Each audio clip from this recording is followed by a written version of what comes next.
magnetismo já possui entre nós órgãos especiais justamente acreditados e seria supérfluo insistirmos sobre um assunto tratado com superioridade de talência e experiência. Aí ele se vira para o público e diz, portanto, Allan Kardec mesmo disse que a gente já não precisava mais cuidar desse assunto. Eu digo, eu não acredito que um representante da Federação Espírita Brasileira, e ele estava lá como tal, ele chegue ao ponto de ter uma ousadia dessa, porque isso é uma total inversão do que Allan Kardec está colocando. No tempo de Allan Kardec, havia tanto centro de magnetismo, tanta casa, tanto magnetizador, que para se ter uma ideia, o Barão do Potê, ele disse que no período de 1 ano e meio, surgiram 900 novas obras só sobre magnetismo. Imagina, 900 livros em 1 ano e meio. Então, naquela época, o magnetismo era por demais comum, tinha obras demais. O que Allan Kardec disse aí? Tem tanta coisa sobre magnetismo que eu não vou falar mais sobre isso. Por que eu não vou falar? Porque já tem muita gente com justa razão falando perfeitamente sobre o assunto. Mas aí ele continua aqui, ó. Ao magnetismo, portanto, não nos referiremos senão acessoriamente, ou seja, vai falar sobre o magnetismo de forma acessória, complementar, mas de maneira suficiente para mostrar as relações íntimas das duas ciências, que na verdade não passam de uma. Então Allan Kardec explicita o seu ponto de vista até o fim. Ele não disse um pedaço de frase, ele disse um contexto. Eu não vou agora falar aqui tudo sobre magnetismo, porque tem livros à vontade aí. Eu não preciso falar sobre magnetismo dizendo a doutrina como é que ela é. Mas eu digo que uma e outra são a mesma.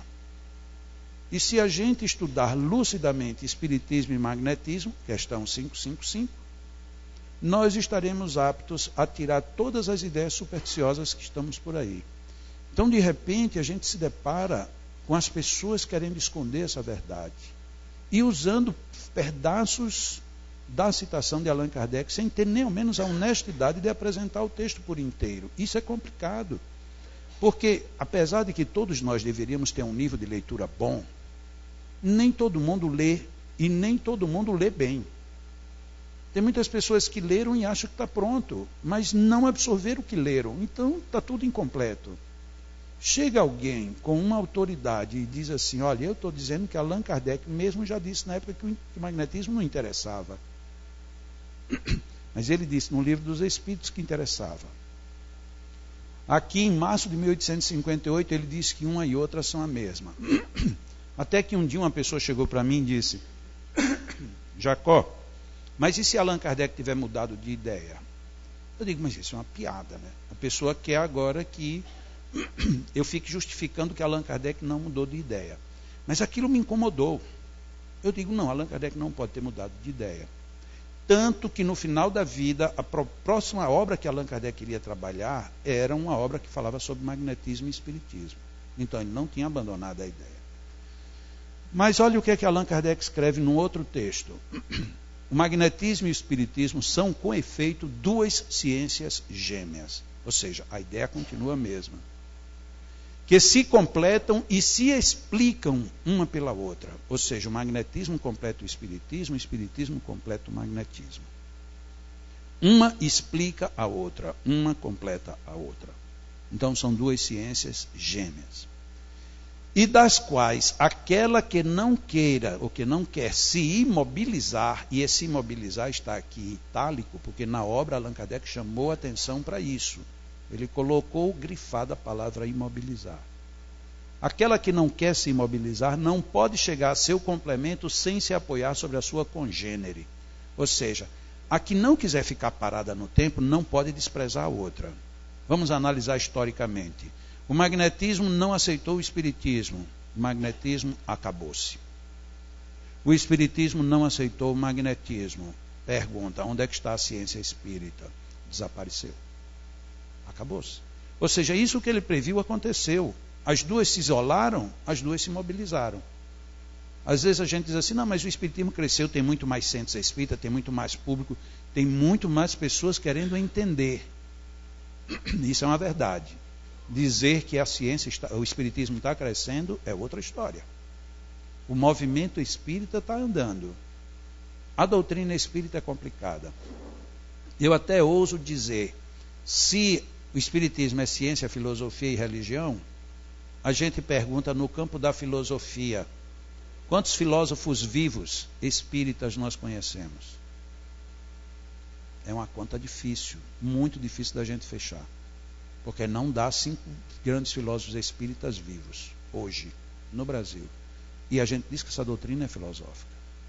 E se você perguntar quantos cientistas espíritas existem, é outro furo na água. Também não tem. A gente vai começar a contar, e a gente diz, bom, tem Dr. Sérgio, tem Dr. Jorge André, tem... Aí a gente começa a engasgar. Aí você vai encontrar umzinho aqui, outrozinho ali. Para você chegar para fazer 5 cientistas espíritas, é difícil. Aí a gente diz que está com a ciência espírita crescendo. Aonde? Existem núcleos, existem pessoas que, por índole própria, estão desenvolvendo. Mas são grupos, são pequenos. Quer dizer, não é a doutrina como um todo. Fruto dessa nossa distância do magnetismo. E olha como é que ele faz a analogia. Elas são reciprocamente como a física e a química, a anatomia e a fisiologia. Os senhores se lembram quando foi que Allan Kardec desencarnou? No ano de 1869, no mês de março.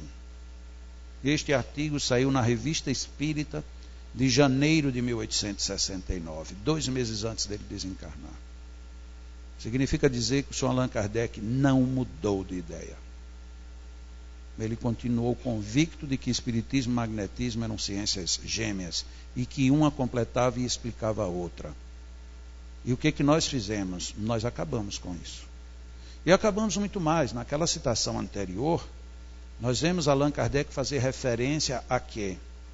A sonambulismo. O que foi que a gente fez com o sonambulismo? A êxtase. O que foi que nós fizemos com êxtase? E se a gente quiser agora, vai lá no Livro dos Espíritos e tem uma parte que ele chama Considerações acerca do estado de emancipação da alma. E que envolve, e está lá textual, sonho, dupla vista, sonambulismo, êxtase, letargia e catalepsia. No Livro dos Espíritos. Pergunta incômoda. O que fizemos com isso? Jogamos fora. Se você pergunta a alguém o que é dupla vista no meio espírita, se prepare para você criar um embaraço, porque o espírita não sabe o que é dupla vista. E não sabe por quê? Porque simplesmente não deu a menor atenção ao assunto. O que é sonambulismo? Também a gente não sabe. E no espiritismo, no movimento espírita, melhor dizendo, a gente fez umas substituições pouco felizes. Primeira delas, trocamos vontade por boa vontade. Foi um péssimo negócio. Porque vontade faz, boa vontade pensa que vai fazer. Allan Kardec não falou nesse sentido de boa vontade nenhuma vez. E o meio espírita só fala de boa vontade. Se a gente tiver pessoas de boa vontade, se tiver só pessoas de boa vontade, você não faz nada. Aquelas cadeiras lá do fundão está cheia de pessoas de boa vontade, que estavam doidas para vir para cá hoje. Mas aí tinha trabalho, tinha família, tinha sono, tinha... Está ali. Estão ocupando aquelas últimas cadeiras, ou seja, não vieram. Essas aqui tiveram vontade. Quem teve vontade está aqui. Não me diga que quem veio para cá não teve nenhum problema. Teve que vir de distante, teve que vir de perto, teve que discutir em casa, teve que mandar filho para a casa da sogra. Sogra serve para alguma coisa, né? Então tivemos algumas providências para poder estar aqui. E por que a gente tomou as providências? Porque a gente teve vontade. Enquanto nós estamos aqui sentados, ouvindo, pensando, refletindo, tem gente que está desde ontem preparando comida, preparando café, está se esquecendo de colocar os copinhos para a gente tomar café, né? Quer dizer, está todo mundo ocupado. Eu não perdoo ninguém, né? Que coisa, como é que a pessoa é tão cara de pau que nem eu, é convidada e fica agora satirizando os outros, né? Primeira coisa que a gente fez com o Espiritismo foi isso, fazer trocas. Segunda troca grave, a gente trocou magnetismo por passes. Magnetizador por passista. Aí você entra no Espiritismo e diz que tudo está em Allan Kardec. Aí você pega Allan Kardec e vai procurar passes e passistas e você não encontra. E, não, mas é porque ele não é bem assim. Não, é ou não é? Ele falou de magnetismo e de magnetizador. E quando ele colocou a expressão médium, ele chamou médium de cura e não médium passista. Não existe médium passista, mas todo mundo usa a expressão médium passista. Aí a gente cria uma distância enorme entre o que a gente tem e o que a gente está querendo. A gente diz, mas onde é que eu encontro isso? Eu digo, vá lá na obra de Allan Kardec. Mas lá em Allan Kardec não tem. Não tem. Com o termo não tem, porque a gente mudou. A gente pegou água e fluidificamos. Mas a água já é fluida. A água não fluida é gelo ou é vapor. Mas aí a gente colocou esse termo no meio espírita. A água fluidificada. Aí você vai lá em Allan Kardec, não existe água fluidificada. Não existe. Nenhuma única citação. Existe água magnetizada. E agora? Onde é que a gente vai parar? Mas e como é que é a água magnetizada? Daqui a pouquinho a gente vai ver como é que é a água magnetizada. Aí a gente, pelo menos, faz ideia de por que trocaram para fluidificada. Para poder inventar uma nova coisa, que Allan Kardec não inventou. A gente que inventou depois. E aí a gente tem água fluidificada. Ninguém mais tem água magnetizada. Quando você fala água magnetizada, as pessoas já pensam, você colocou um ímã, o que foi que houve? Não, estamos falando de magnetismo animal, ou de magnetismo humano. Magnetismo animal é a expressão de Mesmer, que Allan Kardec preferiu chamar de magnetismo humano. Então, o magnetismo humano é quem magnetiza a água. Não, mas e a água não é fluidificada? Não, ela já é fluida. Fluida ela já é. A não ser quando ela sai do congelador, aí ela sai petrificada. Fluidificada é o natural da água. Ah, mas você entende, é aquela água que a gente colocou um fluido. Que fluido? Fluido vital. Sim, mas quando você coloca um fluido vital, você está dizendo que você está magnetizando. E não fluidificando, você está magnetizando. Ah, mas isso é questão pequena. Eu não sei se é questão pequena, porque na hora que a gente deixar de se entender, deixou de ser pequeno. Allan Kardec pergunta, eu posso dar esse nome? Ele disse, você dê o nome que você quiser, desde que vocês se entendam. Então, perfeito, a gente chama água fluidificada, a gente se entende. Mas ontem eu estava conversando com o José lá no fundão, e aí eu fiz uma pergunta para ele, assim, meio ele nem sabe por que eu perguntei, ele vai entender agora por que eu perguntei. Ele disse, essa sala daqui é a sala das águas fluidificadas. Eu não brinquei porque a gente estava falando sério, mas quase que eu perguntava como elas vêm andando, elas vêm voando e tal, mas aí eu falei, eu digo, que legal. Mas me diga uma coisa, e como é que é fluidificada a água? Não, a pessoa fica aqui, tem uma pessoa que controla e tal. Eu digo, sim, mas quem é que magnetiza a água? Não, não tem. Olha, eu poderia muito bem ficar quieto e nem tocar nesse assunto, mas vamos pensar nisso. Não tem, foi a resposta que José me deu. Ele nem percebe o que ele me disse naquela hora. Bom, se não tem quem magnetize, logo...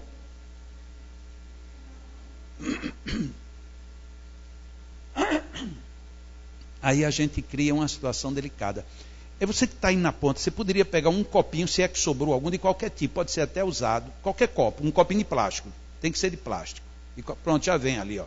Meu amigo ali já trouxe, já chegou. Ih, chegaram 3. Nossa senhora, chegou copo demais, já chegou aqui um.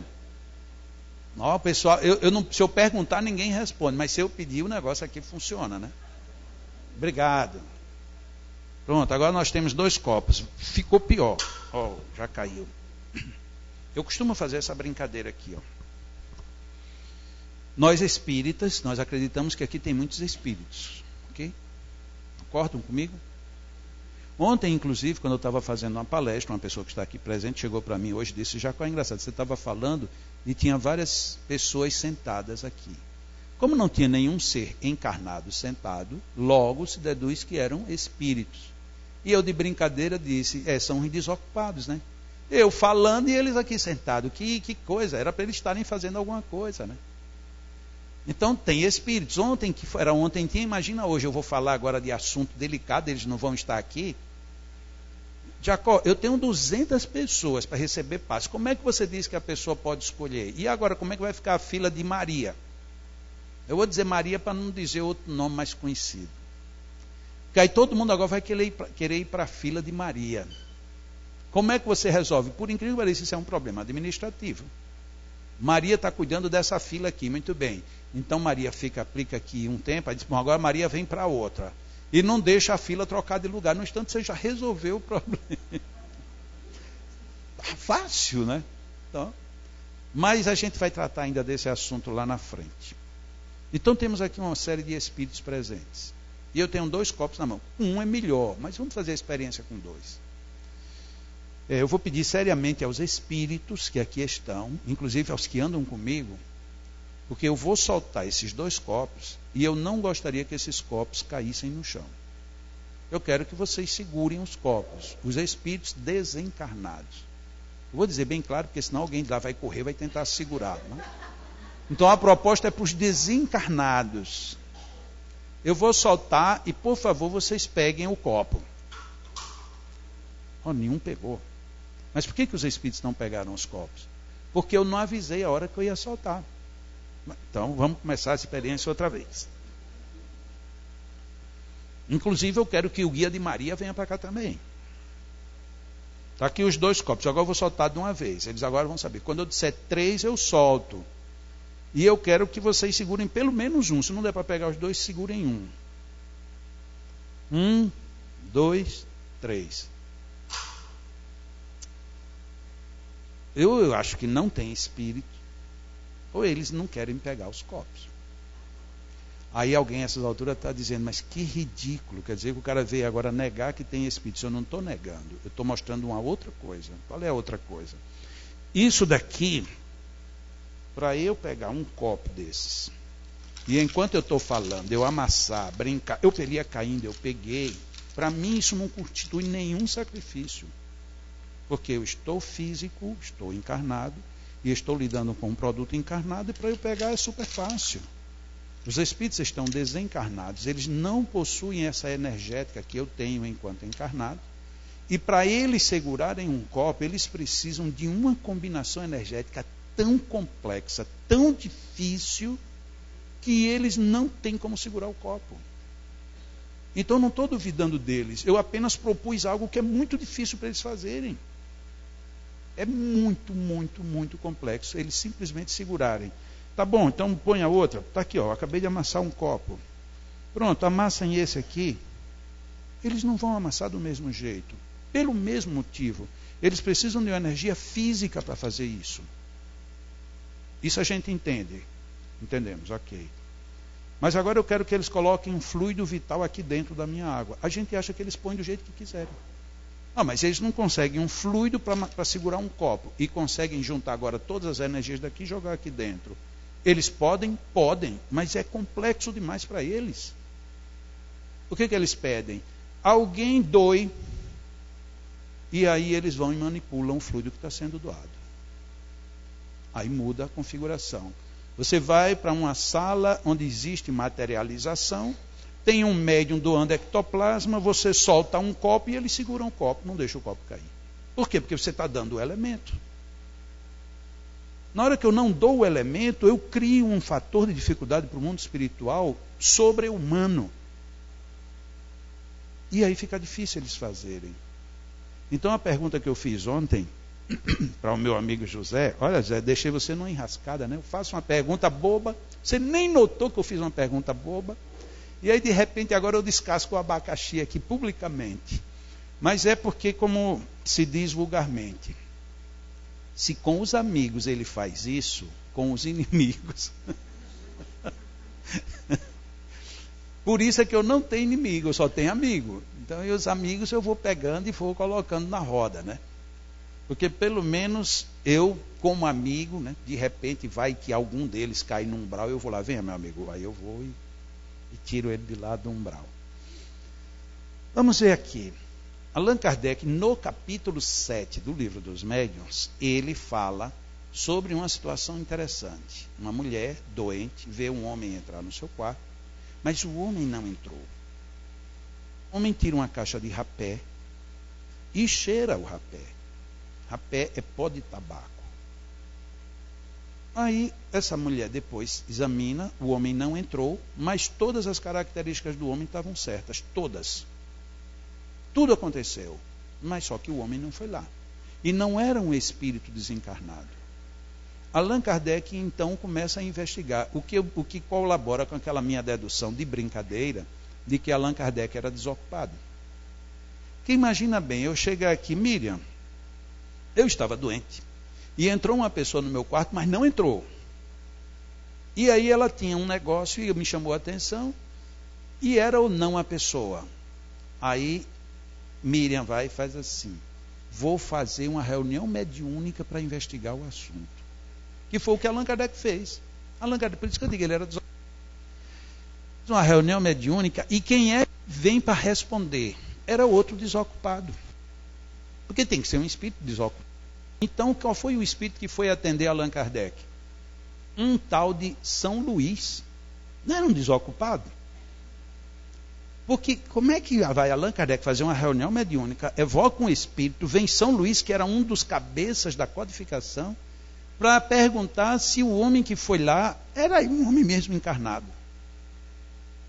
O que é curioso é que Allan Kardec demonstra aí de que tudo para ele era relevante. Não era que ele era um desocupado, ele era um atento. Ele não deixava passar a oportunidade. E aí ele começa a travar um diálogo com São Luís, que quem já leu se lembra. Esse homem era encarnado? Era. Mas ele podia estar ali? Podia. E aquela caixa de rapé, tinha rapé? E o espírito vai e diz assim: não é bem assim. Era um duplo, Allan Kardec entrou na linguagem esotérica, era um duplo etéreo, se não era exatamente como imaginas. Se alguém, Allan Kardec era, lá no Nordeste a gente chama de cri-cri, é aquela pessoa que não desiste da pergunta. Já era para ele ter se calado. Ele disse: me diga uma coisa, São Luís, e se alguém pegasse um pouquinho de rapé daquela caixinha, funcionava? Funcionava.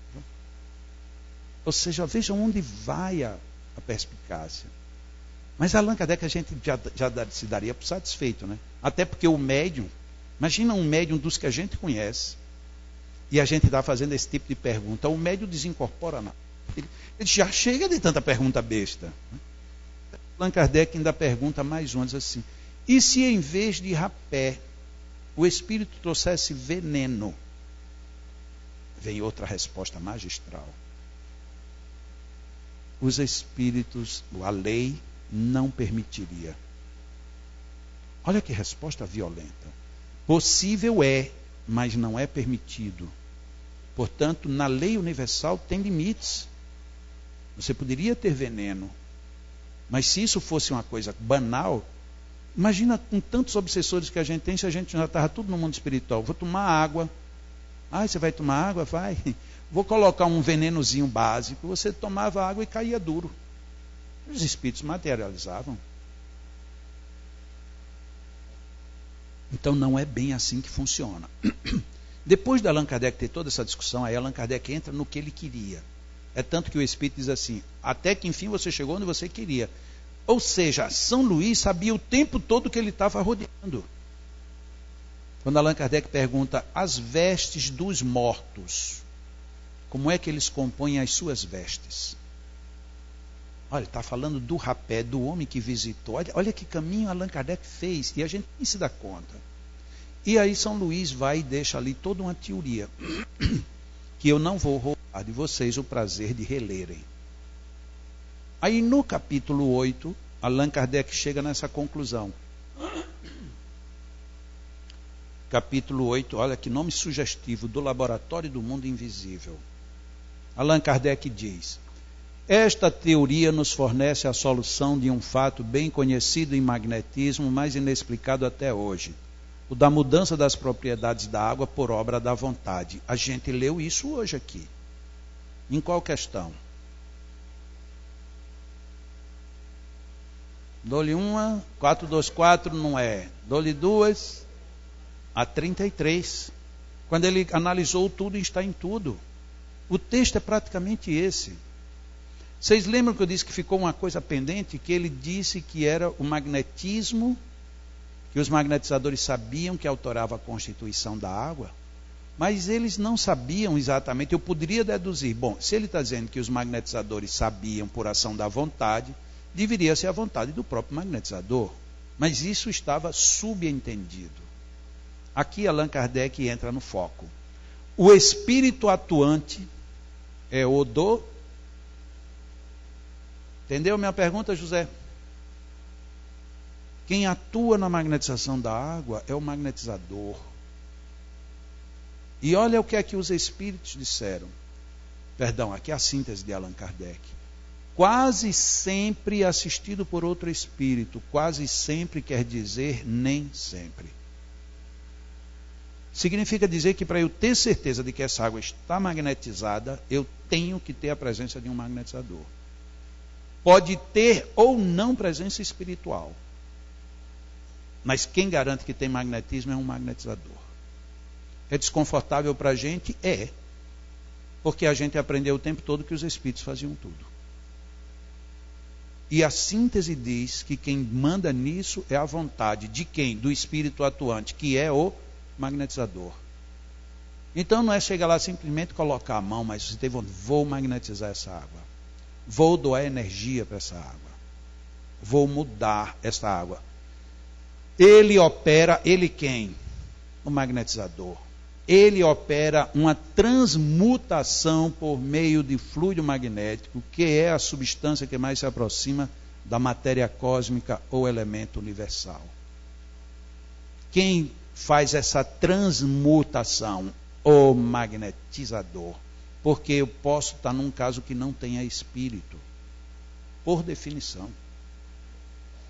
Então, como é que nós, no movimento espírita, tiramos a presença do magnetizador na magnetização das águas? É uma ousadia. Porque quando você tem uma água, ou qualquer substância, ou qualquer remédio que não funciona, você começa, vai uma vez, duas, na terceira vez você já esquece. Não funciona mesmo. E aí a gente começa a perceber que a nossa água tem uma função muito pequena.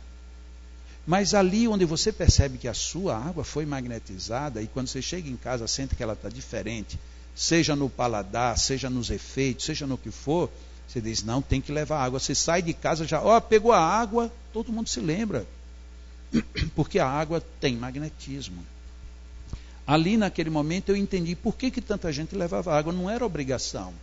É porque você percebe que funciona. Porque está exatamente de acordo com a proposta de Allan Kardec. O espírito que magnetiza é o do magnetizador. Agora, na hora que a gente chama de água fluidificada, desaparece esse texto todinho. Esse texto não vai para canto nenhum. E aí a gente entra na outra vertente. Os espíritos fazem tudo. Na hora que os espíritos fazem tudo, então para que eu vou magnetizar? No meu Evangelho no Lar, na minha casa hoje, eu tenho 12 filhos, mas só moram comigo 3. Um casal de gêmeos de 7 anos e a neném mais nova que tem 1 ano e 2 meses. Então nós temos essas 3 criaturas conosco em casa. Quando a gente tem o Evangelho no Lar, quando chega no final, os 2 gêmeos dizem, não, eu vou colocar a mão na água. Resultado, quando a gente vai fazer a prece final, a gente faz imposição sobre a água e eles tomam a água porque sabem que a água está magnetizada. Um dia a mãe estava na faculdade e fizemos o Evangelho, só eu e eles 2. Terminamos, magnetizamos a água. Eu tomei um pouco, eles tomaram um pouco, mas eu não sei o que foi que aconteceu. Alguém tomou demais e não sobrou água para a mãe. E aí a Sofia, que é a menina, disse, pai, e a água de mamãe? Eu digo, não está aí. Não, a gente bebeu, acabou. Eu digo, não faz mal, a gente pega ali uma água e dá para ela. Ele disse, não é a mesma coisa. Eu disse, como não, filha? Ele disse, o senhor sabe que não é a mesma coisa. A gente não colocou a mão. Olha, a criança na época, ela estava com 5 anos de idade. Ela já discutia sobre o valor da água magnetizada. O que a gente teve que fazer? Fomos, pegamos a água, fizemos uma nova prece e vibramos. E ela disse, demore mais um pouco, pai, porque não teve a reunião. Olha que coisa curiosa. Ela já percebe que existe uma transmissão de energia. Que aquela água não é uma água comum, é uma água que tem alguma coisa a mais. E que saiu dela, de mim e do irmão. São coisas que a gente vê logo onde você tem a vivência e onde você não tem. Quando nós pegamos esses roteiros que a maioria das casas espíritas distribui sobre o Evangelho no Lar, está lá dito, coloque a água sobre a mesa e no final beba. Ninguém diz magnetize em nenhum momento. Ou seja, a gente está contra quem? Não é a minha opinião pessoal, por favor. A gente não está respeitando a opinião de quem analisou o assunto como magnetizador e como espírita, o senhor Allan Kardec. Quando ele escreveu o Livro dos Espíritos, lá na introdução do Livro dos Espíritos, ele diz, há 35 anos que eu sou magnetizador. Então ele não era um leigo do assunto, ele conhecia da matéria. Já fazia 35 anos que ele magnetizava. Então ele vai e diz isso aqui, quem muda a propriedade da água é o magnetizador. E aí ele diz, olha a conclusão. Desde que ele, o magnetizador, pode operar uma modificação nas propriedades da água, pode também produzir um fenômeno análogo com os fluidos do organismo, donde o efeito curativo da ação magnética, convenientemente dirigida. Ele diz agora, se eu consigo mudar a água, eu consigo mudar a energia no seu organismo. E eu mudando essa energia, eu produzo isso que ele chama de efeito curativo da ação magnética. Mas até então ele estava falando de dirigida, vontade dirigida. Aqui ele inseriu um novo adjetivo. Convenientemente. Faz toda a diferença. Porque uma coisa conveniente é você sabendo o que faz. Se você não sabe o que faz, você pode fazer de forma inconveniente. Então ali numa única palavra, Allan Kardec estava dizendo, é assim, mas você tem que saber o que você está fazendo. Tudo isso a gente lê, porque isso não é um texto novo, nem é de um lugar onde a gente nunca buscou leitura. É um texto conhecido, acessível. Tem em todo o livro, em qualquer tradução, você pode pegar alguma palavra trocada, mas o sentido é sempre o mesmo. Tem na internet para quem quiser baixar todas as obras de Allan Kardec. Então a gente não pode dizer que desconhece esse texto. Na realidade, a gente lê mal, se é que a gente lê. No livro dos médiuns, quando ele trata da mediunidade curadora, ele diz, a magnetização ordinária, ou seja, a magnetização comum, a ação magnética, é um verdadeiro tratamento, seguido, regular e metódico. Tratamento seguido, regular e metódico. Essa é uma ação magnética. Primeira observação aqui para que ninguém agora fique apavorado. Nós estamos falando aqui de magnetismo, portanto de ações magnéticas. Não, você está falando então de todos os passes? Não. Eu estou falando de passes de tratamento. O tratamento ele é seguido, ele é regular e é metódico. Então ele tem uma sequência, ele tem uma regularidade e ele pede métodos. Como é que eu vou fazer isso se eu não estudo, se eu analiso, se eu não acompanho? Então o tratamento magnético é isso, ou ação magnética. No caso em que apreciamos mediunidade curadora, as coisas se passam de modo inteiramente diverso. Continua Allan Kardec. Todos os magnetizadores, mais uma vez olha a ênfase, todos, são mais ou menos aptos a curar, desde que saibam conduzir-se convenientemente.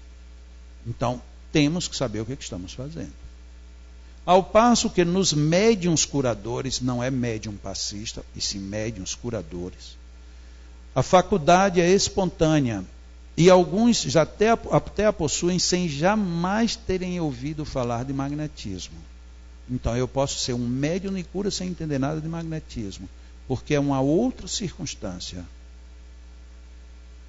E ele ainda complementa, agora já no livro dos Espíritos, questão 556, logo em seguida a gente complementa.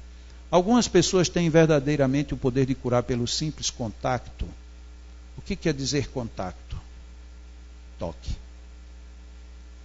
Era para os espíritos dizerem, não pode tocar. Mas os espíritos não contestaram isso. Os espíritos disseram que poderia sim tocar. E que a força magnética pode chegar até aí. Até aí o quê? Curar pelo simples contato. Mas qual é a condição para isso? Secundada pela pureza dos sentimentos e por um ardente desejo. O que é ardente desejo? Vontade. Por uma vontade firme de fazer o bem. Se eu tiver um sentimento puro e um ardente desejo de fazer o bem, os bons espíritos vêm ao auxílio. Se você coloca isso em linguagem matemática, significa dizer, os bons espíritos nos auxiliam quando a gente tem pureza de sentimentos e ardente desejo de fazer o bem. Aí a gente vai fazer o passe, nossa, eu ainda vou ter que fazer passe hoje. Ai, meu Deus. Oh, Jesus Cristo. Imagina que ardente desejo é esse que a gente tem. Ai, eu me esforço tanto. Beijo mole. Me esforço tanto. Eu dou tudo o que eu tenho. E aí a gente fica sem entender por que não funciona. Vamos em frente. Vocês viram que essa questão é fácil de gravar, né? Depois da 555 vem a 556. É bem ali, não tem, tudo é fácil. Eu faço tudo para facilitar a vida de todo mundo. Aqui, mais uma vez, nós temos Allan Kardec na Revista Espírita, tratando do mesmo assunto. O médium curador recebe o influxo fluídico do espírito. Influxo fluídico quer dizer a ação do médium para que você libere seus fluidos. Porque a gente vê num outro momento, que aqui não está o texto, em que Allan Kardec diz que a mediunidade curadora usa o fluido magnético do curador. Então esse influxo é a ação dele para que você usine, para que você exteriorize, para que você libere, para que ele, o espírito, atue. Ao passo que o magnetizador aurindo tudo em si mesmo. O magnetizador tira de si. Mas os médiuns curadores, na estrita acepção da palavra, quer dizer, aqueles cuja personalidade se apaga completamente da ação espiritual, são extremamente raros. Aí nós invertemos isso também, porque todo mundo é médium passista, que seria o que se enquadraria como médium curador, e portanto eles não seriam raros, eles seriam o mais comum. E aí tem um desencontro, mais uma vez, da proposta de Allan Kardec. Eu não estou implicando com o uso da palavra, se chamar passista, magnetizador, médium passista, não, mas que a gente tem que entender onde a gente quer chegar, tem. Porque na hora que eu falo médium passista, eu estou fugindo completamente do contexto. Eu posso usar a expressão? Posso, desde que eu diga o que é que eu quero dizer com isso. Porque uma pessoa que for procurar na obra de Kardec não encontra isso. Ele vai encontrar médium curador. Aí, como médium curador, ele diz que isso é extremamente raro. Aí a gente chega em todo o centro espírita, tem médium passista e muitos.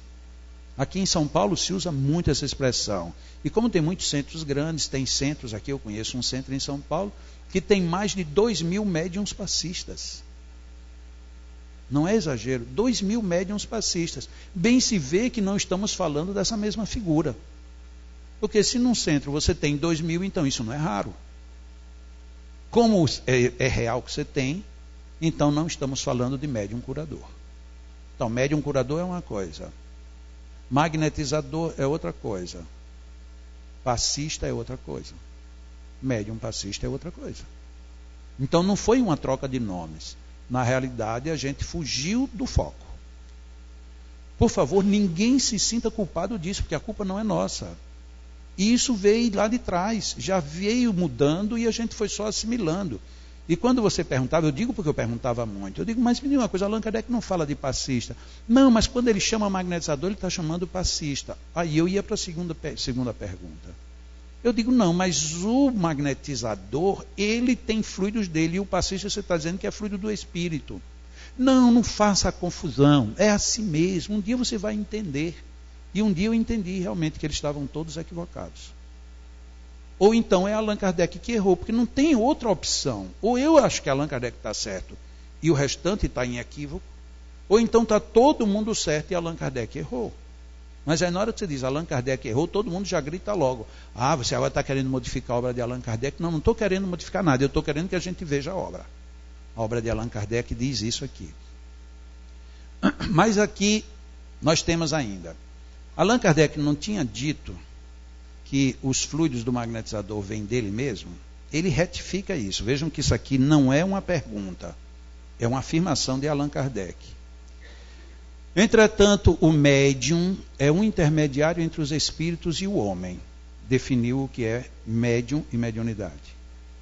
O magnetizador, aurindo em si mesmo a força de que se utiliza, não parece que seja intermediário de nenhuma potência estranha. Então, Allan Kardec estava conversando com os espíritos. Bom, o médium, ele está transmitindo alguma coisa dos espíritos. Se o magnetizador tira tudo de si, então ele não é médium. Veja que essa questão já está lá no livro dos médiuns. E os espíritos começam dizendo para ele que é um erro. Vamos ver qual é o erro. É um erro. Ponto e vírgula. A força magnética reside, vírgula, sem dúvida, vírgula, no homem. Então esse não é o ponto errado. Quem está dizendo isso são os espíritos. A força magnética reside no homem e não neles. Porque são eles que estão dizendo agora. Mas essa força, ela é aumentada pela ação dos espíritos que ele chama em seu auxílio. Isso se chama evocação. Ah, mas quer dizer que na hora que eu vou aplicar um passe, um magnetismo, como é que eu faço? Evoque através de uma prece, evocando diretamente. Meus irmãos, nos ajudem, nós vamos aqui agora fazer um trabalho, isso é evocação. Os espíritos vêm para ajudar, vêm para aumentar a nossa ação, a nossa força. Mas olha que coisa preciosa. Na continuação desse texto, isso são os espíritos que estão respondendo a Allan Kardec. Não é a dedução dele, é dos espíritos. Se magnetizas com o propósito de curar, por exemplo, e invocas ou evocas um bom espírito que se interessa por ti e pelo teu doente, ele aumenta a tua força, a tua vontade, dirige o teu fluido e lhe dá as qualidades necessárias. Então, preciso evocar. Que espírito? Um bom espírito. Como assim que se interessa por você e pelo seu doente? Como é que eu vou saber que ele se interessa por mim e pelo outro? Se ele for da área de cura. É a única forma que eu tenho a certeza de que esse espírito ele pode se interessar por mim como curador e você como assistido, como paciente, como enfermo. Então, não é convidar qualquer espírito, é convidar espírito que trabalhe na área. E aqui tem um grande problema. Questão de matemática. Qualquer número vezes zero não foi bem unânime a resposta, mas eu acho que todo mundo concorda. Afinal de contas, nem todo mundo gosta de matemática. Mas se você pegar qualquer número e multiplicar por zero, dá zero. 1.728.033,49 vezes zero dá zero. Acabou. 1 vezes zero, zero. Então não tem jeito. Qualquer coisa multiplicou por zero dá zero. Vamos fazer uma comparação entre isso e o magnetismo. Os espíritos que vêm para nos ajudar na cura, eles aumentam a tua força. Aí eu vou fazer um passe. Vamos, meu irmão, vamos ver aí. Dê aqui a sua força. Ai, quem sou eu? Eu não tenho nada. Então eles vão aumentar a tua força nenhuma, zero. Então eles vão aumentar vezes zero, zero. A tua vontade. Meus irmãos, está na hora dos passes. Os passistas, por favor. Acho que eu nem vou aplicar hoje. Vontade, zero. Aí os espíritos vão aumentar essa vontade. Zero. Então já matamos 2 itens. Eles vão dirigir o teu fluido. Ai, graças a Deus que os espíritos têm muitos fluidos, porque eu mesmo não tenho nada. Você também não tem fluido, zero? É. Então eles vão dirigir nada, que não dá nada. Mas por fim, o último item é só deles. Eles vão dar as qualidades necessárias. Essa é a parte deles. Vão dar as qualidades necessárias a coisa nenhuma. Aí a gente diz, eu não sei porque eu aplico tanto passe e não faz nada. Por isso que você vai sem força, sem vontade, não quer dar fluido, e depois quer que aconteça o quê? Não acontece. Por favor, isso aqui é mais uma vez texto do senhor Allan Kardec. Se vocês não estão gostando, vocês briguem com ele. De noite, quando vocês forem deitar, diga, senhor Allan Kardec, que coisa que o senhor está fazendo na minha cabeça? Porque eu entendia que o espiritismo era diferente e o senhor bagunçou a minha lógica. É cruel, porque a gente não pensou em nada disso. Alguém pode até dizer, não, mas Jacó também exagera. Tá bom, pois tire todos os exageros e volte para esse texto aqui. E a gente vai ver como a gente está de fora de um processo. E como fica capenga a nossa ação. Mas até agora eu falei de revista espírita, falei de livro dos médiuns, falei de livro... não citei aí, mas tem a Gênesis, principalmente o capítulo 14 da Gênesis. Qualquer médium que trabalha com magnetismo, qualquer magnetizador, tem que conhecer o capítulo 14 da Gênesis, ali na ponta da língua. Falei de revista espírita, mas aí a gente pode dizer, não, mas esses livros eu não tenho tempo. Mas o Evangelho, segundo o Espiritismo, a gente tem tempo. Porque todo mundo lê o Evangelho, nem que seja assim. Eu vou pegar aqui o Evangelho, aí pronto, vou ler isso aqui. Aí é como se fosse um horóscopo. Olha o meu horóscopo de hoje. Aí o pior é que o horóscopo às vezes cai no mesmo lugar. Aí a gente fica com raiva dele. Tem muita gente, olha uma verdade que eu já disse em milhões de lugares e ninguém nunca me contestou. Você vai abrir o Evangelho ao acaso. Aí você diz, eu vou abrir aqui mais ou menos no começo. Aí você abre. Cai no capítulo 5. É ou não é? Como é o nome do capítulo 5? Isso, pode. Vocês se lembraram na hora. Né? Se não cair no 5, quando você abre, aí cai no 19. O 19 é esse aqui. Capítulo A Fé Transporta Montanhas. E o pior de tudo é que a gente cai numa situação que se chama mensagem número 12.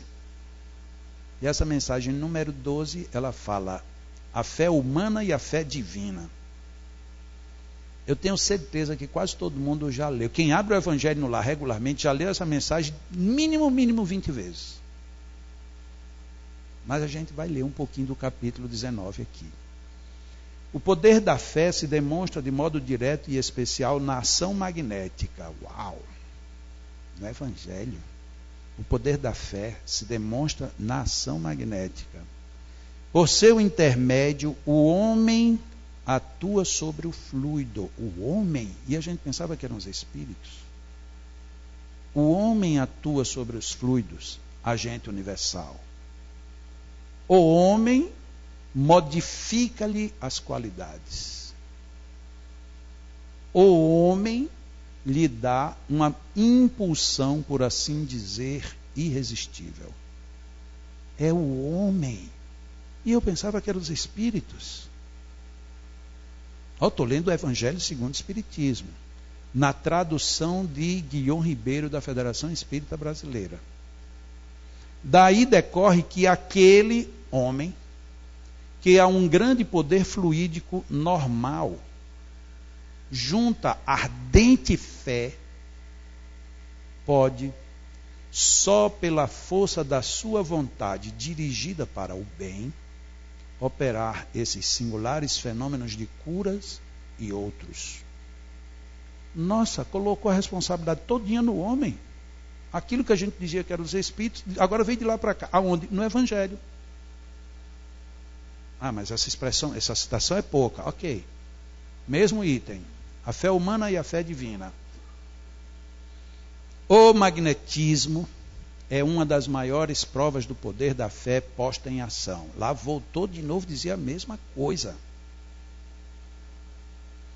É pela fé que ele cura e produz esses fenômenos singulares, qualificados outrora de milagres. Repito, a fé é humana e divina. E aqui entra a nossa grande complicação. Olha o que é que foi dito por esse espírito protetor, que era um dos guias do senhor Allan Kardec.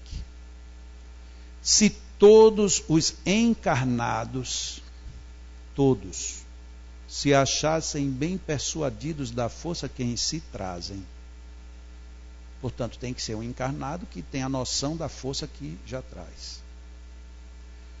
Se achassem bem persuadidos da força que em si trazem, e se quisessem pôr a vontade, nada de boa vontade, a vontade, a serviço dessa força, esses encarnados seriam capazes de realizar o a que até hoje eles chamaram prodígios. E que, no entanto, como sempre eu peço que vocês façam uma leitura alta, conjunta, e que, no entanto,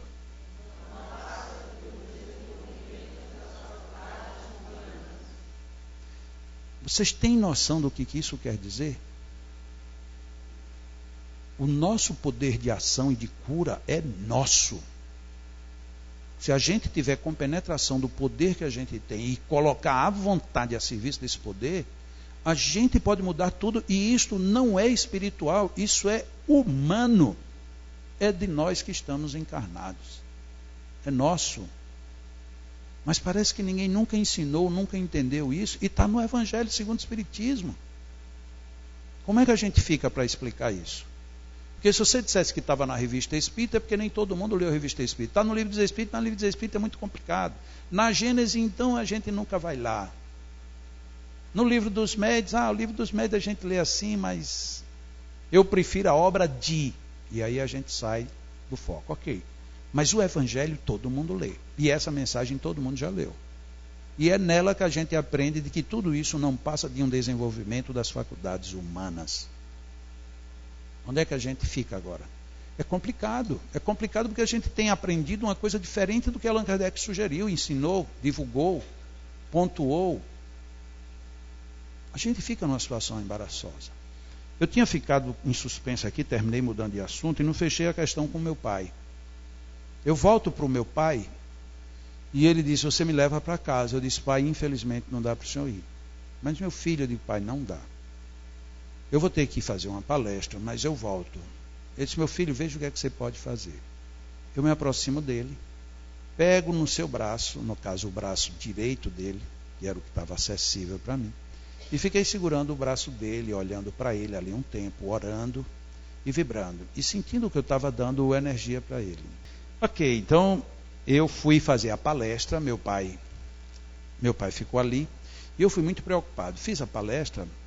Na ocasião, era a palestra exatamente na instituição que eu dirijo hoje, que fica num município próximo, que é Parnamirim. Quando eu voltei, eu passei no aeroporto, que tinha um amigo meu de São Bernardo do Campo, que estava indo para Natal, e eu tinha ficado de pegá-lo. Saí da palestra rápido, fui pegá-lo. Peguei no aeroporto e disse, rapaz, eu vou te deixar no hotel, porque a gente tinha combinado que iria sair para jantar. Mas eu vou te deixar no hotel porque eu vou cuidar do meu pai por isso, isso e isso. Expliquei para ele, disse, não, eu vou com você também ao hospital, então vamos direto para o hospital. Quando eu entro no hospital, isso tinha passado 3 horas que eu tinha ido com ele. Quando eu cheguei no hospital, já tinham trocado 2 bolsas de urina. Os rins voltaram a funcionar. Ele já estava quase desinchado, já estava falando quase perfeito. Estava respirando já quase sem ajuda e estava quase bom. O amigo olhou para mim e disse assim, quer dizer que seu pai estava muito mal, não era, Jacó? E eu disse, por incrível que pareça, estava. Na segunda-feira ele seria enterrado. Na segunda-feira ele recebeu alta. E viveu quase 3 anos. Ou seja, ele precisava de um fluido vital. Alguém precisava dar esse fluido. Quem deu? Eu. E olha que eu nem fiz um passe nem nada.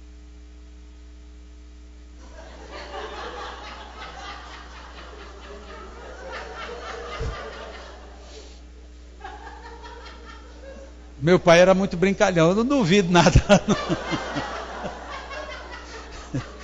Eu não duvido que ele esteja por aqui brincando, não. Ele quer chamar a atenção. Até hoje ele ainda quer chamar a atenção. Calma, meu pai, fique frio. Meu pai viveu mais quase 3 anos. Isso é provavelmente completar aquela situação que nós estávamos falando, que nós encarnados somos os que damos energia quando alguém precisa se recompor. É possível sempre? Não, a própria expressão de Allan Kardec diz muitas vezes, portanto não são todas as vezes. Porque se assim fosse, nós seríamos eternos no corpo. O corpo iria a gente ia andar em cima de ossos apenas, né? Mas é possível sim a gente fazer grandes reversões no sentido de dar vida. E isso já estava lá estabelecido na obra de Allan Kardec, né? Na Gênese, quando ele fala de curas, olha aqui no capítulo 14 que eu falei, é muito comum a faculdade de curar pela influência fluídica e pode desenvolver-se por meio do exercício. Ou seja, o magnetismo é desenvolvível. Que foi que houve, meu amigo? Fui eu o culpado? Não. Nossa, não é comigo não, né? Não, porque se for eu paro aqui, a gente... Não, pode continuar, né? Beleza. Quem não estiver assistindo é porque não merece. Já estão de falta de merecimento. Mas aí aquele complemento diz, a de curar instantaneamente pela imposição das mãos, essa é mais rara e seu grau máximo se deve considerar excepcional.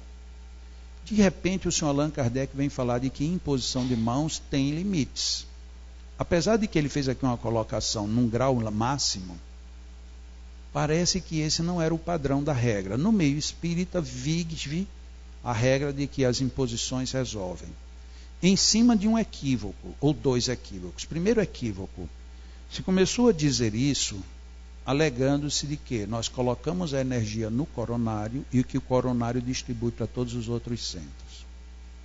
Isto acontece numa única situação, se o fluido for extremamente sutil, portanto é um fluido ou do mundo espiritual, ou no máximo uma canalização mínima que você faça, sua, canalização não, usinagem mínima e por muito pouco tempo.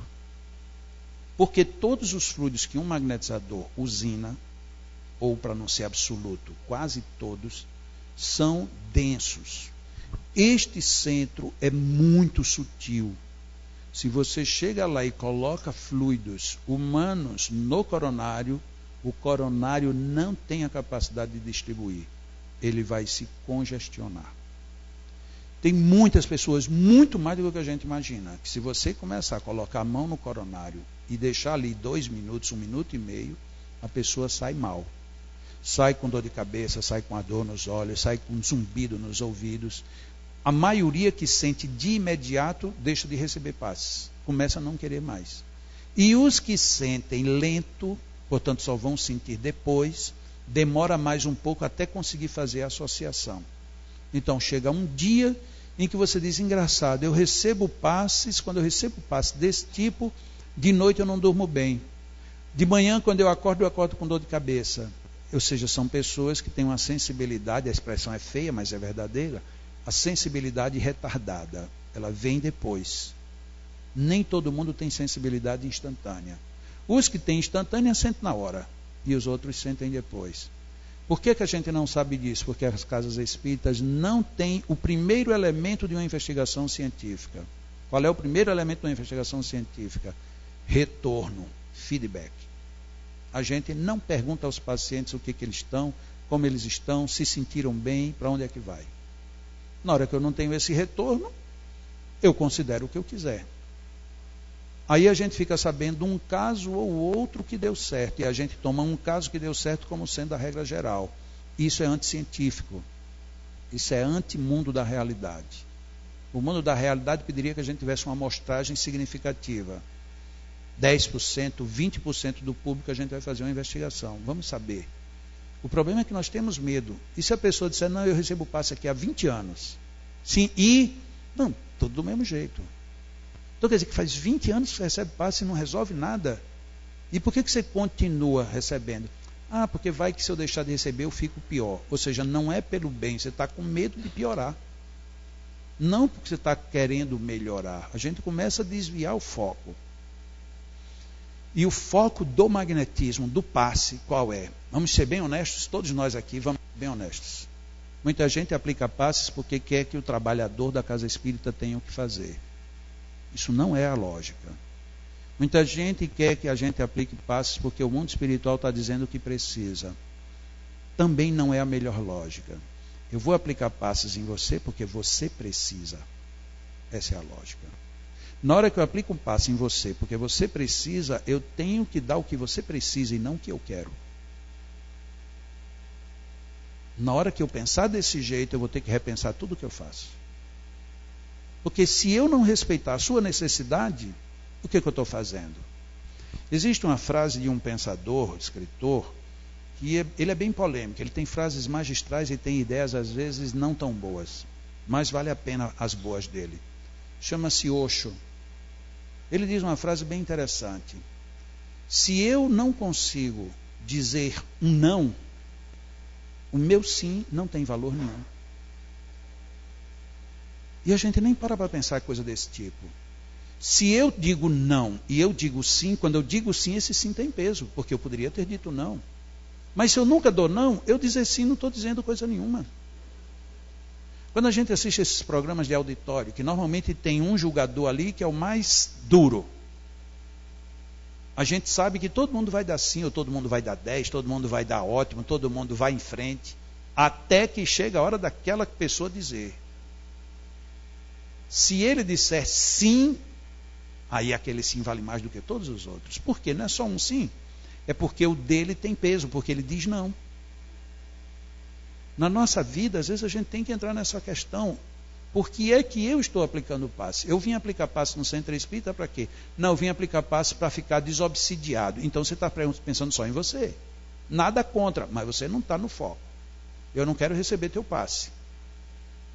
Mas como é que você não quer? Não quero. Você está querendo se curar, não está querendo me curar. Ou não está querendo me ajudar a me curar.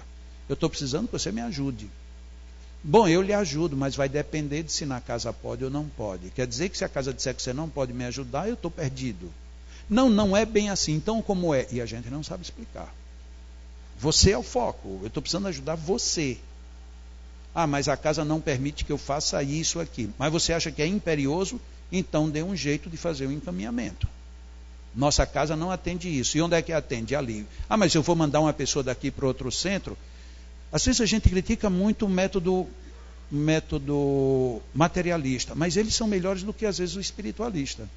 Porque a gente na casa espírita não quer que a pessoa vá para um outro centro. Mas se você chegar numa maternidade que é um hospital, mas se você tiver uma fratura, eles não lhe atendem, mandam você para um hospital de fraturas. Eles não têm o menor pejo de mandar você para onde você precisa ir. Por que na casa espírita a gente tem medo? Não, mas como é que eu vou mandar essa pessoa para aquele outro centro? Encaminhe, se a pessoa não quiser ir, é problema dela. Eu acredito que você está precisando disso. Aqui eu não tenho condições de lidar. Ou porque eu não tenho a capacidade, ou porque a casa não tem essa especialidade, ou porque não temos. Ah, mas se eu mandar diretamente, a diretoria vai brigar comigo. Então mande para a diretoria resolver. Miriam olha para mim e diz, Jacó está complicando minha vida. Eu não estou complicando a vida de ninguém. É a lógica que tem que nos orientar. Se eu quero te servir, eu tenho que te servir. Esse é que é o princípio. Nós temos o passe na casa espírita para servir ao ser humano. Mas que tipo de serviço é esse que não serve? Não, mas pelo menos os trabalhadores. Ah, tá bom, então você está querendo dar serviço para o trabalhador? Tudo bem, explicite isso. Pessoal, agora nós vamos ter os passes, porque os nossos trabalhadores estão precisando se livrar do umbral. Aí você vai perguntar, e eu? Não, o seu eu não sei para onde você vai, isso é problema seu. Aí a gente vai acontecer, vai esvaziar a casa em 2 tempos. Ou seja, nós temos um princípio que a gente não pode expressar. Eu posso tratar, lá na nossa instituição, no tratamento magnético, a gente trata vários tipos de enfermidades. Mas tem situações que a gente não tem solução. A pessoa chega lá com... Por exemplo, a pessoa chega para receber um passe porque está brigando muito com o marido. Olha, isso a gente não trata aqui. E qual é o centro que trata disso? É um centro de psicologia, que tem uns bons psicólogos lá, vá lá e conversa com eles. Não, mas eu não queria, eu queria que fosse um espírita. Não vá, porque você vai ficar espiritado e você vai se separar e vai dizer que o meio espírita é quem é culpado. A gente tem que ter pé no chão. Agora, você trata isso aqui, trato. Eu uso muito esse exemplo. Nós espíritas entramos numa outra contramão. Olha quantas contramãos eu já coloquei aqui. Qual é? A de dizer de que nós temos Jesus como modelo e guia. Por que é uma contramão? Porque a gente não toma Jesus como modelo e guia. Então eu não posso dizer que ele é meu modelo e guia se eu não o acompanho, ou pelo menos nem tento. Estamos falando de magnetismo, certo? No magnetismo, eu vou te curar. Você pode dizer essa expressão? Não. Por quê? Porque a gente está contra Jesus. Porque Jesus disse, ide e curai. Uau! Nossa, eu não tinha pensado nisso. Jesus disse, ide e curai, e ainda exagerou, limpe feridas, expulse demônios, e faça tudo isso em meu nome. Aí a gente diz, não, mas eu não posso dizer que eu vou curar. Não, então você vai fazer o quê? Não, mas e se eu não curar? Pelo menos você vai ter que estudar para descobrir por que você não curou. Agora, enquanto eu usar a desculpa de que não, eu não estou aqui para curar, a gente não vai fazer muita coisa mesmo, não. Imagina, chega uma pessoa com enfermidade para você, e você diz, olha, eu nunca trabalhei isso, não sei como fazer, mas seja o que Deus quiser, beiço mole. Essa história de seja o que Deus quiser é desculpa de amarelo. Porque Deus quer que você faça. Porque se fosse para fazer com outro, ele tinha mandado uma pessoa para outra pessoa. Ele quer que você faça. Mas aí você diz, ai, quem sou eu? Eu digo, você perdeu sua carteira de identidade, meu filho. Não, mas não é isso que eu quero saber. Então você quer saber o que de você? Quem sou eu? Você é uma pessoa que tem capacidade de fazer ou de exercitar-se para desenvolver-se. Se é espírita, sou. Segue Jesus, sigo. Vá e cure. E se eu não conseguir, mostra que você precisa estudar mais, aprofundar-se mais, dedicar-se mais. Não venha dizer que é porque não tem solução. Tem, você ainda não chegou lá, mas não desista. É assim que a gente cresce. Eu não posso dizer que vou curar todo mundo, nem de tudo, porque nem todo mundo tem essa, nem ninguém que eu conheça tem esse poder. Mas nós podemos fazer muito. Marcos capítulo 7. A gente está falando de imposição de mãos. A gente diz que o outro motivo é a gente quer imposição de mãos, primeiro, porque aqui distribui tudo. Segundo, porque Jesus só fazia imposição. Marcos capítulo 7, versículos 32 a 35. E trouxeram-lhe um surdo que falava dificilmente. E rogaram-lhe que pusesse a mão sobre ele. Ou seja, queriam que Jesus fizesse uma imposição. E eu aqui ainda faço uma outra ressalva. Se a gente contextualizar imposição de mãos ao tempo de Jesus, não quer dizer a mesma coisa de hoje. Imposição tinha o mesmo sentido que a gente tem hoje com a palavra passe. Então era uma imposição parada ou uma imposição com movimento. Tudo isso recebia o nome de imposição. Mas mesmo que a gente considere mão parada, continuemos com o fato. Jesus, pois, tirou de entre a multidão. Engraçado, Jesus estava curando todo mundo no meio de todo mundo, mas aquele senhor, surdo, com dificuldade de falar, Jesus sacou da multidão, à parte, ou seja, levou para um lugar separado, e olha o que é que Jesus fez. Meteu-lhe os dedos nos ouvidos e, cuspindo, tocou-lhe a língua. Vamos analisar magneticamente isso. Jesus pegou aquele homem que era surdo e enfiou os dedos nos ouvidos. Literalmente. O que é isso em magnetismo? Você precisou trabalhar uma região específica do cérebro e para isso você faz uma introjeção magnética. Ou seja, manda o fluido para uma determinada zona. Por que nos ouvidos? Porque se sabe hoje que é o canal de melhor acesso às zonas de difícil acesso dentro do cérebro. Jesus pega aquele homem, mete os dedos nos dois ouvidos. Imagina a habilidade que Jesus não teria para direcionar os jatos de energia. Depois, o homem falava com dificuldade por dois motivos. Primeiro, surdo. Um surdo tem dificuldade de elaboração de palavras. Mas por que ele falava com dificuldade? Porque ele tinha a língua presa. Ele tinha a língua presa aqui embaixo. Aí imagina, surdo com língua presa. Jesus poderia dizer, isso é problema da outra vida, manda ele embora. Aí o que é que Jesus faz? Desobstrui, sabe-se lá o que ele fez, que isso não é detalhado, no cérebro do homem, o campo da fala, e da audição, melhor dizendo, e na fala ele puxa a língua e usa o cuspe. Cuspe para quê? Para evitar o sangramento e, ao mesmo tempo, qualquer contaminação. Mas e o cuspe dele não era contaminado? A gente vê hoje nos grandes médiuns que a saliva, que em outras situações são contrárias, nesses momentos elas são extremamente defensivas das cirurgias. Ou seja, ratifica o que Jesus fez. Só que eu brinco muito, eu digo assim, mas também a saliva de Jesus era uma saliva gorda, porque não se escovava os dentes, se comia de qualquer jeito. Então na hora que você dava uma cuspida, era aquela, vinha né? Não é a cuspida de Jacó, a minha ninguém quer, mas a de Jesus a gente quer, né? Aquela que vem lá do deserto, daquela que vem que você cospe, ela fica sem querer sair da boca, né? As pessoas dizem, Jacó, que coisa mais ridícula. Pois é ridículo mesmo, porque eu estou voltando 2000 anos no tempo. E aí Jesus pergunta, por que Jesus não fez isso na frente de todo mundo? Ele não estava curando todo mundo? Inclusive surdos. Por que esse? Porque esse pedia um caso especial de magnetismo. Só uma imposição não resolveria. Só uma movimentação simples não resolveria. Ele tira o homem do meio da multidão, mete os dedos nos ouvidos, cuspe e toca-lhe a língua.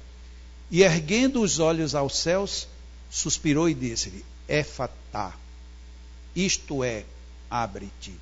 A mensagem agora de toque espiritual profundo. Aqui entra a ação psicológica. Veja que é uma cura completa. Ele tratou fisiologicamente, fez a ação que nós chamamos aqui, porque como nós não temos muita gente acha que é mediúnica, mas era uma potência dele, da cura com a saliva, e ainda depois ainda diz algo mais elevado ainda, que era uma expressão da época. E abriram-se-lhe os ouvidos, a prisão da língua se desfez, e o homem saiu falando perfeitamente. Jesus foi o maior magnetizador que o mundo conheceu. Mas a gente acha que ele só fazia imposição de mãos. E era. Marcos capítulo 8. Então chegaram a Betsaida e trouxeram-lhe um cego e rogaram-lhe que o tocasse. No caso anterior, queria que ele impusesse. Agora querem que ele toque. Vejam que Jesus fazia muita coisa diferente. Ele não fazia só imposições. Porque se alguém queria que ele tocasse, é porque ele tocava também. Jesus, pois, tomou o cego pela mão e levou-o para fora da aldeia. Ou seja, também precisava de mais alguma coisa. Do quê? Do cuspe. E cuspindo-lhe nos olhos, olha só que coisa. Né? Que coisa, já pensou a gente colocar aqui uma cabine de cuspação? Mas quem é que vai cuspir? Maria. Maria agora vai cuspir aqui nas pessoas. Né? E a Miriam vai ficar, Jesus Cristo, isso não vai dar certo.